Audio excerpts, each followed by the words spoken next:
There were 49 countries in the room. France was there, Germany was there, Italy was there, Britain was there, Australia, Canada, South Korea, Ukraine, countries from Europe, Asia, the Middle East, Latin America. One country was not there: the United States of America. This is the story of the room Trump wasn't in, and what Giorgia Meloni decided when she walked through the door. Paris, April 17th, 2026, the Elysee Palace. French President Emmanuel Macron and British Prime Minister Keir Starmer had convened what was already being called the Summit of the Willing. Its purpose was simple: to plan a multinational maritime mission to reopen and protect the Strait of Hormuz, without Washington. Meloni arrived in person. So did German Chancellor Friedrich Merz. Others joined by video conference. The meeting was formal, structured, significant. It was not a protest. It was not a statement. It was a plan. And the plan did not include the United States. To understand what this moment means, you have to go back 3 weeks. March 23rd. Meloni lost the referendum. Her image as unbeatable, the image she had built since 2022, was shattered. Then came the Trump attacks. I'm shocked at her. I thought she had courage. I was wrong. Then came the Pope. Unacceptable, she said. Then came Zelensky, the drone deal, the press conference at Palazzo Chigi. Then came the poll. 81% of Italians behind her. And then came Paris. Each step has been a deliberate move away from one position and toward another. Not dramatic, not sudden, precise, calculated, one decision at a time.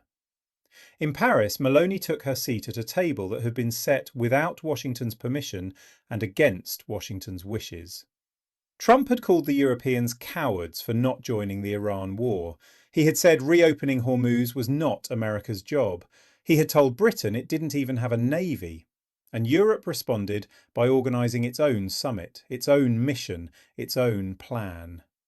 Meloni was there, at the table, in the room. She said Italy was willing to make its naval units available to the mission. She said the reopening of the Strait of Hormuz was part of any serious negotiation plan for the Middle East crisis. She said that Europe was ready to play its part in international security, alongside its partners. Not alongside Washington, alongside its partners. That is a sentence Giorgia Meloni would not have said 6 months ago. The Paris summit was formally called the Strait of Hormuz Maritime Freedom of Navigation Initiative. Its logic was straightforward. Iran closed the strait. A fifth of the world's oil passes through it. Every European country that imports energy has been paying the price since February 28th. Italy more than most, its energy costs already the highest in the developed world, rising further every week. For weeks, Trump had demanded that Europe join the US naval coalition to force the strait open. For weeks, Europe had refused. Meloni had refused personally. Italy declined to allow US bombers to refuel at Sigonella. Italy declined to join the naval coalition. Italy said no. And then Europe built its own coalition, without asking Washington. Macron led it, Starmer co-hosted it, Merz attended, Meloni attended. The Strait of Hormuz Maritime Freedom of Navigation Initiative would be, Starmer said, strictly peaceful and defensive. A mission to reassure commercial shipping, a mission to support mine clearance, a mission with a dozen countries already committed to contribute assets. More than a dozen countries willing.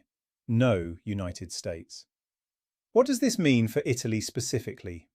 Italy has been paying one of the highest energy prices in the developed world since the war began. Diesel at 2.50 euros per litre. Airport fuel restrictions at Milan, Venice, Bologna, Treviso. Industry under pressure. Households struggling. The government's deficit already missing its target. A permanent reopening of the Strait of Hormuz, guaranteed by a European-led mission rather than by waiting for Washington, is worth billions to the Italian economy. Every week the strait stays closed is a week Italian households pay more. Meloni went to Paris for Italy, but she also went for herself. The Paris summit is not just about shipping lanes, it is about something larger. The question that has been hanging over European politics since Trump took office for the second time is simple. Can Europe act independently? Can the continent make its own decisions, protect its own interests, deploy its own assets, without waiting for Washington to lead? For most of Trump's first term, the answer was no. Europe talked about strategic autonomy. It wrote reports, it held summits, it made declarations. But when it came to actually acting without the United States, it hesitated. The Hormuz summit may be the moment the answer changed. 49 countries, a concrete plan, naval assets committed, a follow-up meeting scheduled in London the following week, a mission with a legal framework, a defensive posture, and a clear objective. All of it built without Washington. All of it built despite Washington's objections. Meloni sat at that table. The woman who attended Trump's inauguration. The woman who called him a brilliant man. The woman he called a real live wire. The woman he said he was shocked by just 3 days earlier. She sat at the table that excluded him, and she offered Italy's navy. In Rome, they are watching this sequence of events very carefully. The referendum defeat, the Pope, the 81%, the drone deal with Zelensky, the Paris summit. Each one is a step, each one is a choice. Each one moves Meloni slightly further from the position she occupied in January 2025, when she stood in Washington for Trump's inauguration and called him brilliant. She has not broken with Washington. She has not left NATO. She has not abandoned the Atlantic Alliance. But she has joined a room that Washington was not invited into. She has offered Italian naval units to a mission that Washington opposes. She has made clear that Italy's foreign policy will follow Italy's interests, not Washington's demands. Trump asked her a question last Tuesday. Do people like her? He couldn't believe it. The poll said 81%. The Elysee Palace said welcome. And the Strait of Hormuz is open again. But there is one final detail that the headlines missed, and it is the detail that tells the full story. When Meloni walked into the Elysee Palace on Friday, she was photographed alongside Macron, Starmer and Merz, 4 leaders, side by side. The image went around the world. 18 months ago, Meloni was photographed alongside Trump at the White House. That image also went around the world. 2 photographs, 2 different rooms, 2 different alliances. She has not abandoned one for the other. She has not declared a new foreign policy. She has not given a speech about European strategic autonomy or the end of the Atlantic era. She has simply shown up, in different rooms, with different people, at different moments. The room in Washington in April 2025 was Trump's room. Meloni was a guest. The room in Paris in April 2026 was Europe's room. Meloni was a participant. That distinction matters more than any speech she could give. In Italian politics, there is a concept that experienced observers understand immediately. Il peso specifico, the specific weight of a leader. It is not measured in words or declarations. It is measured in presence.